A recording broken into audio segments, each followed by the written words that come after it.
আসিফ মাহমুদ সচিব সে এত বড় একটা উপদেষ্টা, এত বড় বড় মিনিস্ট্রি, একটা আপনি দেখান তো সে কি একটা কাজ করছে, বিশাল কাজ। প্রত্যেকটা সে যেটার মধ্যে হাত দিচ্ছে ওটার মধ্যে বিতর্ক। শেষে একটা ইলেকশন করবে, বিসিবি ইলেকশন, ওটার মধ্যে সে আঙুল ঢুকে বসে রয়েছে।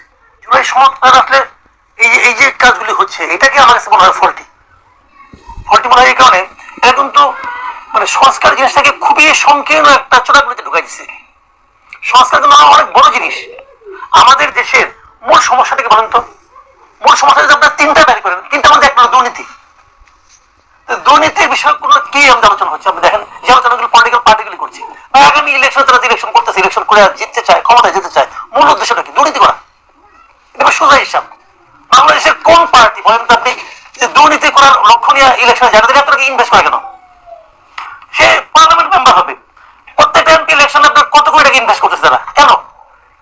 খালি দেশের জন্য। ওই টাকা পাবলিককে দিয়ে দেন, উপকার হবে। যদি আপনি মানুষকে ভালোই বাসেন, সবগুলো টাকা দিয়ে দেন, দেখি কেউ দিবে? তাদের যাচ্ছে দুর্নীতি করার জন্য। আর মুখে বলতেছে কি আমরা দুর্নীতি মুক্ত সমাজের জন্য সংস্কার করতেছি। এক পাইছে মাথার মধ্যে একটা, আর কোনো স্বৈরাচার হবো না। প্রত্যেকটা এমপি স্বৈরাচার হবো এই বিজেপি ব্যাপারে। তার এলাকায় সবাই ক্ষুদ্র স্বৈরাচার হবে, জমিদার হবে। হবে না, হচ্ছে না। এটিতে বাকি মতো ওইটাই হবে। এই সমস্ত নাটক করার দরকার আছে, নাটক নেই ভাই। এটা হলো কি কিছু লোকের টাকা পয়সা একটা ব্যবসা হয়েছে, বিদেশ থেকে আসে তো দুদিন করে চলে যাবো, সব বিদেশি মাল চলে যাবো। আমি তো মনে করি সবচেয়ে প্রথম যেটা প্রয়োজন, যত বিদেশি এখানে আসছে এই গভর্নমেন্টের মধ্যে একটা সংস্কার করা উচিত। যে সরকার পরিবর্তন হওয়ার পর 6 মাস তারা দেশে যেতে পারবে না।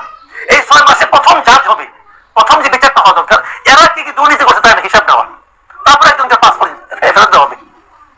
এটা কি আরম্ভ হয়েছে দেশের মধ্যে?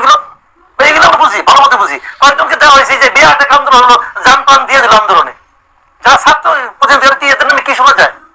একটা পাইছেন আপনার মধ্যে আসিফ মাহমুদ সচিব, সে এত বড় একটা উপদেষ্টা, এত বড় বড় মিনিস্ট্রি, তার একটা আপনি দেখান তো সে কি একটা কাজ করছে, বিশাল কাজ।